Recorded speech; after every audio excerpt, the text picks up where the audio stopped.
ઇન્ડિયાના જે macro parameters છે તે 11 વર્ષમાં ઘણા ઇમ્પ્રૂવ થયા છે, રાઈટ. ઇન્ફ્લેશન કંટ્રોલમાં છે, કરન્સી હવે સ્ટેબલ થઈ ગઈ છે.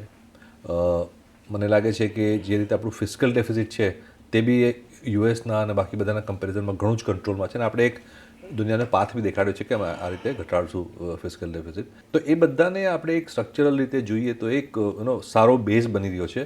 અને ઇન્ડિયાનું ડેમોગ્રાફિક્સ તો એટલું સ્ટ્રોંગ છે ઇન એની કેસ કે નેક્સ્ટ 20 વર્ષ સુધી આપણી જે વર્કિંગ એજ પોપ્યુલેશન તે છે એ તો ગ્રો થવાની છે. તો આપણે જ્યારે એક કોન્ફિડન્સથી કહીએ છીએ કે ઇન્ડિયાની ગ્રોથ રેટ દુનિયાની ગ્રોથ રેટ કરતાં વધારે રહેશે, this is because of that. એમાં પછી કઈ પાર્ટી પોલિટિક્સમાં છે કે ગવર્મેન્ટમાં છે એનાથી કોઈ ફરક નથી પડવાનો, કારણ કે આ તો આપણું એક ઇનહરન્ટ ઇકોનોમીનું સ્ટ્રેન્થ છે.